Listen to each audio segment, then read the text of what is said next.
వర్యులుగా విశిష్ట భూమిక పోషిస్తున్న శ్రీ కందుల దుర్గేష్ గారిని మాట్లాడవలసిందిగా ప్రార్థన.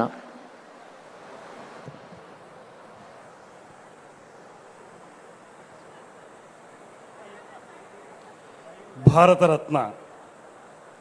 అటల్ బిహారీ వాజ్పేయి గారి నిలువెత్తు విగ్రహానికి ఆవిష్కరింపజేసుకుంటున్నటువంటి ఈ శుభ సందర్భంలో ఆవిష్కరణ కార్యక్రమంలో పాలు పంచుకున్నటువంటి పెద్దలు, స్ఫూర్తివంతమైనటువంటి విగ్రహాన్ని ఈ ప్రదేశంలో ఆవిష్కరించుకోవడానికి ప్రధాన కారకులైనటువంటి ఆంధ్రప్రదేశ్ రాష్ట్ర ముఖ్యమంత్రి, ఉమ్మడి ఆంధ్రప్రదేశ్ని కానీ విభజిత ఆంధ్రప్రదేశ్ని కానీ అభివృద్ధి సంక్షేమం రెండు కళ్ళుగా ముందుకు తీసుకువెళుతున్నటువంటి నాయకులు, మనందరి ప్రీతమ ముఖ్యమంత్రి శ్రీ నారా చంద్రబాబు నాయుడు గారికి ఈనాటి ఈ కార్యక్రమానికి విశిష్ట అతిథిగా విచ్చేసినటువంటి మధ్యప్రదేశ్కి 4 పర్యాయాలు ముఖ్యమంత్రిగా పనిచేసి అనితర సాధ్యమైనటువంటి అనేక కార్యక్రమాలకి శ్రీకారం చుట్టి ప్రస్తుతం కేంద్రంలో వ్యవసాయ మరియు రైతు సంక్షేమ శాఖ మార్చునిగా మనందరి ముందు కూడా ఆదర్శప్రాయంగా నిలిచినటువంటి శివరాజ్ సింగ్ చౌహాన్ గారికి, ఈనాటి కార్యక్రమానికి అధ్యక్షత వహిస్తున్నటువంటి ఆంధ్రప్రదేశ్ రాష్ట్ర భారతీయ జనతా పార్టీ అధ్యక్షులు మాధవ్ గారికి, వేదిక మీద ఉన్నటువంటి కేంద్ర మంత్రివర్యులు, రాష్ట్ర మంత్రివర్యులు, వివిధ స్థాయిల్లో ఉన్నటువంటి నాయకులు అందరికీ, అన్నిటికంటే మించి కాషాయ రంగు కండువాలు మెళ్ళో వేసుకుని, అదేవిధంగా పసుపు రంగు కండువాలు మెళ్ళో వేసుకుని, తెలుపు ఎరుపు రంగుల కండువాని మెళ్ళో వేసుకుని వచ్చినటువంటి భారతీయ జనతా పార్టీ, తెలుగుదేశం, జనసేన పార్టీల నాయకులకి, కార్యకర్తలకి అందరికీ కూడా నమస్సుమాంజలి తెలియజేస్తూ, ముఖ్యంగా ఈ కార్యక్రమంలో పాల్గొనాల్సినటువంటి ఉప ముఖ్యమంత్రి పవన్ కళ్యాణ్ గారు కారణాంతరాల వల్ల రాలేకపోయినా వారి తరపున మీ అందరికీ కూడా ప్రత్యేకమైనటువంటి శుభాభినందనలు తెలియజేస్తా ఉన్నాను. ప్రపంచ రాజకీయ చిత్రపటంలో, ముఖ్యంగా భారతదేశ రాజకీయ చిత్రపటంలో అజాత శత్రువు అనేటువంటి పేరుకి నిలువెత్తు నిదర్శనంగా నిలిచినటువంటి వ్యక్తి ఎవరైనా ఉంటే అది కేవలం అటల్ బిహారీ వాజ్పేయి గారు మాత్రమే అనేటువంటి మాటని ఈ సందర్భంగా మనం గుర్తు చేసుకోవాలి. ఆయన తన జీవితకాలం యావత్తు కూడా విలువలతో కూడినటువంటి రాజకీయాలు, సిద్ధాంతంతో కూడినటువంటి రాజకీయాలు, సిద్ధాంతానికి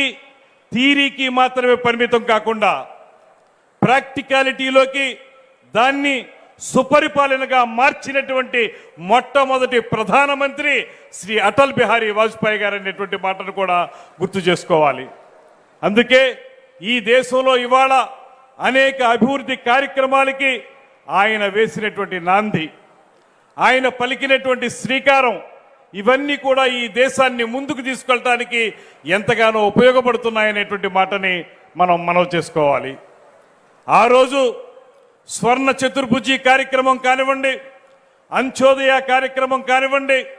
మౌలిక సదుపాయాల కల్పన కార్యక్రమం కానివ్వండి, ఇవన్నీ కూడా అటల్ బిహారీ వాజ్పేయి గారు వేసినటువంటి పునాది మించే ఇవాళ మనం అద్భుతమైనటువంటి కట్టడాలని నిర్మించుకుంటున్నాం. నరేంద్ర మోడీ గారి నాయకత్వంలో, పైన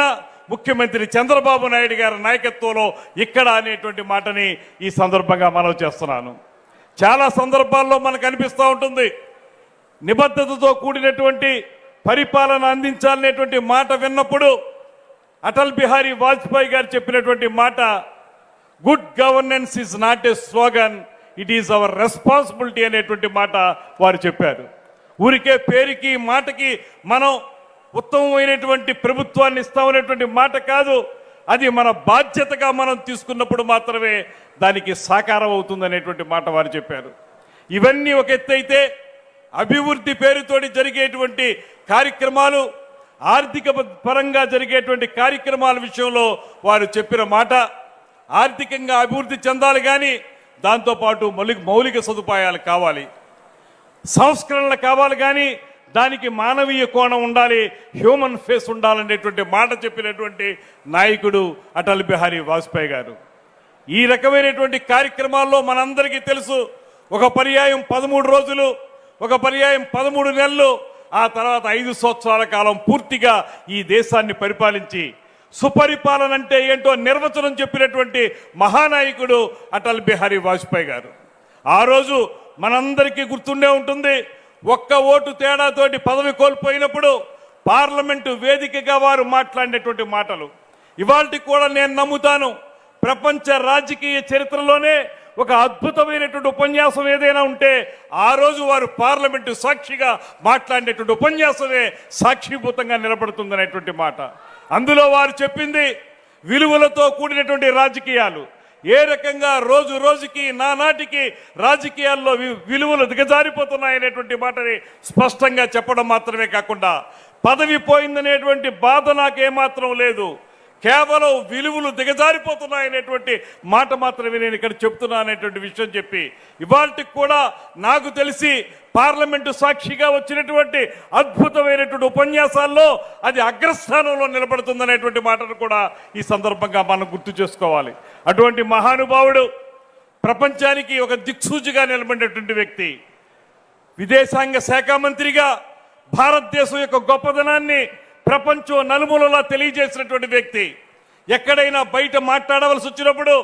ఎక్కడా కూడా ప్రతిపక్షం స్వపక్షం అనేటువంటి మాట లేకుండా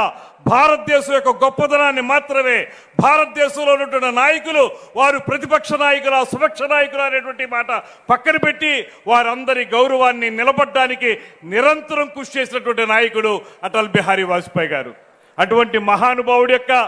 100వ జయంతోత్సవం సందర్భంగా ఈరోజు కీలకమైనటువంటి మన అమరావతిలో రైతులందరూ కూడా,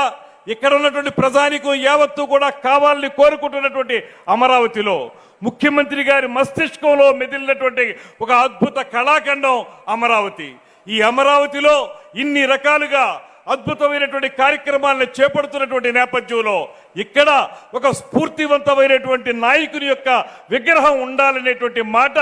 భారతీయ జనతా పార్టీ వాళ్ళు చెప్పినప్పుడు వెంటనే దానికి స్పందించి ఈ విగ్రహాన్ని ఏర్పాటు చేయడానికి పూర్తి స్థాయిలో సహకరించినటువంటి ముఖ్యమంత్రి గారికి మనందరి తరపున కూడా ప్రత్యేకమైనటువంటి ధన్యవాదాలు తెలియజేసుకోవాలి. వారు ఇవాళ రాష్ట్రాన్ని, ఇంతకుముందు పెద్దలు చెప్పారు, ఈ రాష్ట్రాన్ని 5 సంవత్సరాల పాటు అతలాకుతలం చేసి అప్రజాస్వామిక విధానంలో నియంతృత్వ ధోరణిలో రాష్ట్రంలో ప్రజాస్వామ్యాన్ని ఖూనీ చేసినటువంటి ఒక దుర్మార్గపు ప్రభుత్వాన్ని ఇంటికి పంపడానికి, దానికి సంబంధించి నాయకత్వం వహించినటువంటి ముఖ్యమంత్రి చంద్రబాబు నాయుడు గారు, ఆయనకి సంపూర్ణంగా సహకరించినటువంటి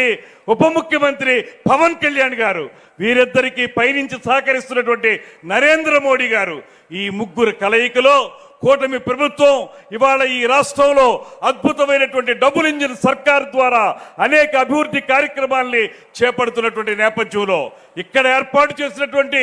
ఈ అటల్ బిహారీ వాజ్పేయి గారి నిలువెత్తు విగ్రహం మన అందరికీ స్ఫూర్తినిస్తుందనేటువంటి మాటని గట్టిగా నమ్ముతున్నాను. ఈ ప్రాంతానికి వచ్చిన వాళ్ళం ఇక్కడ రాజకీయ పరంగా కానీ పరిపాలనా పరంగా కానీ ఇక్కడికి వచ్చిన ప్రతి ఒక్కరికి కూడా అటల్ బిహారీ వాజ్పేయి గారి నిలువెత్తు విగ్రహం స్ఫూర్తిదాయకంగా నిలబడుతుందని, ఆ విగ్రహాన్ని చూసినప్పుడు అటు ఇటు వెళుతూ ఆ విగ్రహాన్ని మనం దృష్టి సారించినప్పుడు మాలాంటి రాజకీయ నాయకులకి ఖచ్చితంగా సమాజ సేవ కోసం పునరంకితం కావడానికి స్ఫూర్తిస్తుందనేటువంటి మాటను కూడా ఈ సందర్భంగా మనవి చేస్తూ, ఇంతటి మంచి కార్యక్రమాన్ని ఏర్పాటు చేసినటువంటి ముఖ్యమంత్రి గారికి, భారతీయ జనతా పార్టీకి, జనసేన పార్టీకి అందరికీ కూడా మరొక్కమారు ధన్యవాదాలు తెలియజేస్తూ, మనందరం కలిసి రాబోయే రోజుల్లో నీవు నేను మనం జనం ప్రభంజనంగా అమరావతిని ఉత్తమమైన స్థానంలోకి తీసుకెళ్ళడానికి ముఖ్యమంత్రి గారికి సహకరించాలనేటువంటి మాటని మరొక్కసారి మనం చేసుకుంటూ సెలవు తీసుకుంటున్నాను. నమస్కారం. జై హింద్. వందే మాతరం. అనేక ధన్యవాదాలు శ్రీ కందుల దుర్గేష్ గారికి. ముఖ్యమంత్రి గారు చెప్పేటువంటి 3 ముచ్చటైన మాటలు